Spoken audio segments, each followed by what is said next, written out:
Cosmetics, makers of Stop It, America's #1 spray deodorant. In the famous flexi-plastic bottle, the deodorant whose delightful ease of application has changed the nation's habits. The deodorant you apply like this. Poof. There goes perspiration. Now I invite you to play television's gayest game, What's My Line?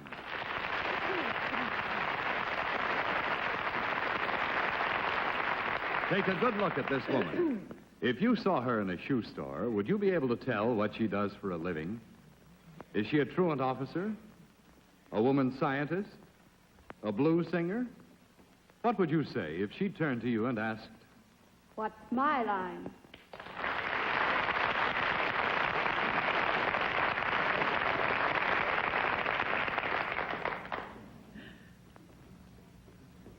Yes, it's What's My Line, where the experts are asked to guess the occupations of real people. And now let's meet our lineup of well-known personalities whose lines you probably already know. First, the well-known Broadway columnist of the New York Journal-American, Miss Dorothy Kilgallen. And on my left, the noted American poet and anthologist, Mr. Louis Untermeyer.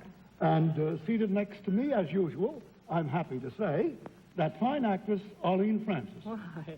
And on my left, our guest panelist tonight, the famous publisher and columnist, Mr. Bennett, Cerf. And on my left is the famous news analyst and the moderator and master of ceremonies of this program, Mr. John Daly. Thank you. Good evening, ladies and gentlemen. Welcome to What's My Line, presented by Stop It. Once again tonight, we're going to put our cameras close up on a few people from some varied and perhaps unexpected occupations, all of them here to give our members on the panel a run for the money which they hope to take home with them as prize money. We'll also have a famous guest challenger before the panel a little bit later in the show. But now to start things rolling, it's time for the experts to meet our first challenger whose job they will have to spot. So will you sign in, please, sir?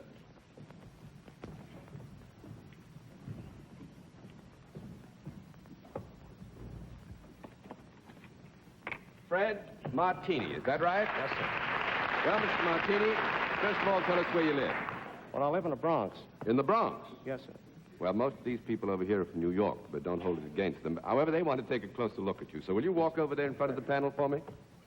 Hello, Mr. Martini. Wait a minute. Would you come back here just a second? Sure.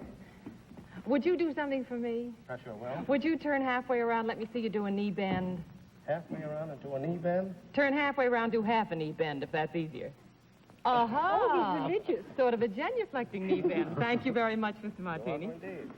All right, Mr. Martini, I think the panel's had a close enough look at you. You come on over here and sit down next to me, if you will. And on the basis of your handwriting, what you said, how you said it, and the close look they've had at your knees, and the rest of you, we're going to give the panel one wild, free, and happy guess as to what your line may be, and we'll begin the wild guesses with Miss Kilgallen. I think he's a carpenter. You think he's a carpenter, Mr. Undermeyer?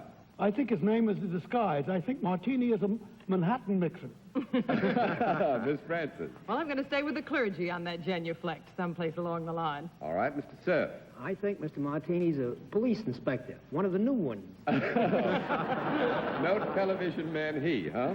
No, I'm afraid you're all wrong, and now we're going to let our viewers at home have a really close look at Mr. Martini, and at the same time, panel, we shall tell them what his line is. But you, as usual, are going to have to fight for the facts.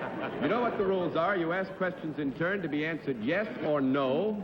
Each no answer costs the panel $5. We keep a record of it right up here. 10 no's, and you've lost the game.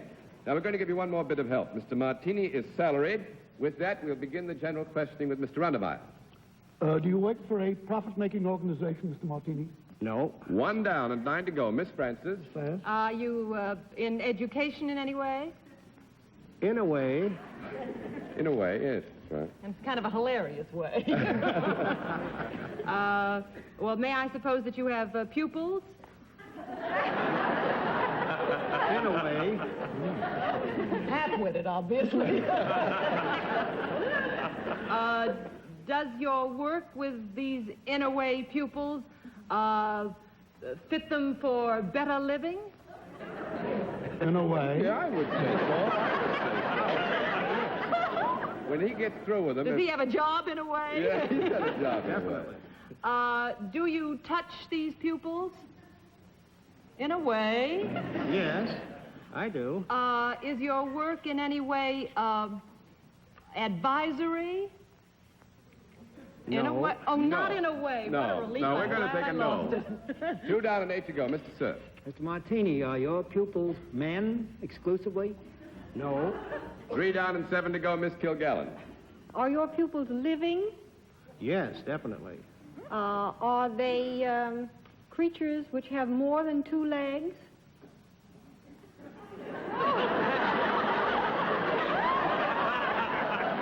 4 down and 6 to go, Mr. Undermeyer. I gather now they are two-legged creatures in a way, two-legged. You may assume what you please, Mr. Undermeyer. I assume Carry that on. they are two-legged creatures and that in a way he helps them, improves them. Do they ever, are they fleshy creatures? Yes, definitely. Do they ever get more than, I shouldn't say, very I fleshy? think we can let that stand. We had a little problem, and we think we'll let that last yes stand. It might be a little confusing, so I wouldn't put too They much have store. flesh on them, I mean. Well, let us say that they're bulky. Go on from They're there. bulky. Does he, because they are ever maybe too bulky, does he ever put them in a steam bath? Never. 5 down and 5 May we to have a go. conference? Yes, you may have 20 Arlene, seconds let's for a find out conference. what They're they human are, for beings. heaven's sake. Let's find out if they're human beings and if Yes. they're children, maybe. Children is Yeah. a good idea. Well, at least if they're human. I they mean, sound they'll awfully be odd. children in a way, I feel sure of that. Charles Adams children. Are your pupils children? No. 6 down That and was 4 to pretty go, short, too, Mr. wasn't Cerf. Are your pupils human beings? No. 7 down and 3 to go, Miss Kilgallen. Are your pupils members of the animal kingdom, broadly speaking? Yes. They couldn't be fish. Please think out loud, Miss Kilgallen. We missed that But one. she said they couldn't be fish. I don't know why they couldn't. Well, you say they are not generally more than two-legged. Do they have legs at all? He hasn't looked down that far. Technical, isn't it? Well, you're the expert. You give the answer, because I'm not an expert. Well, they're not called legs. Would you They're like to what? withdraw What did he that say? question? They're not called legs. Oh. Are these things, do you want a conference? I have a hunch. Yes. Something like mammals, let's say, as apart from other kinds of... What do you mean, Well, like what a if they snake? were microscopic? There's been no request for a consultation panel. Go Oh, ahead, there Miss was. Kilgallen. I asked Louis if he wanted one. Leave me out. I'm the one who said when the question. Go ahead. All Miss right, Kilgallen. I'll throw this one away. Are your creatures, whatever they are, could they be seen under a microscope?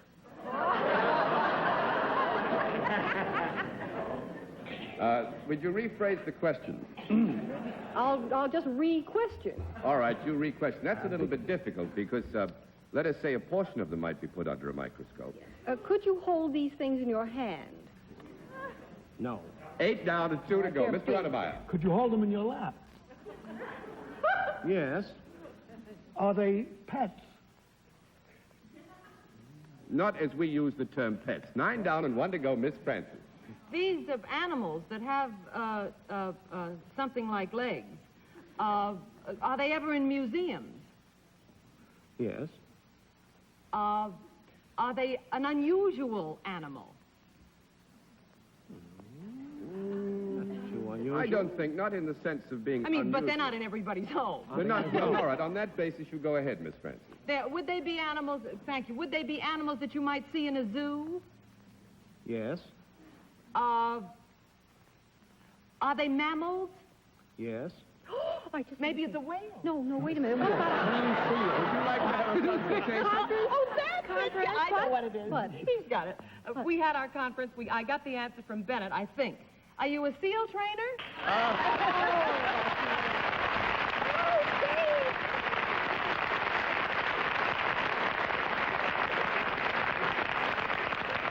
It's a program for flappers. Is that fun, training SEALs? Oh, Very much so. I was tempted all through, darling, to give you this, but I still object. I still think that they are pets. I've often wanted to have a seal in the bedroom. the kind Instead of of on thing your you letterhead. keep, Mr. Untermeyer, your business. But I must say congratulations to the panel, and congratulations to you, too, sir. You did very well with the prizes, and thanks for being our guest on What's My Line.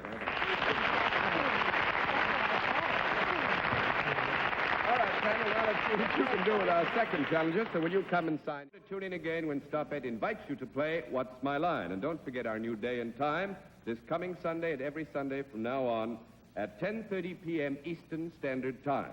For other localities, check your newspaper for the date and the time of our new weekly series. And until then, this is John Daly saying good night, Dorothy. Good night, Louis. Good night, Arlene. Good night, Bennett. Good night, John. And good night, ladies and gentlemen, and thanks for being with us on What's My Line. What's My Line has been presented by Jules Montagnier Incorporated. Produced by CBS in association with Mark Goodson and Bill Codman, and directed by Franklin Heller. Remember to look in Sunday night for What's My Line?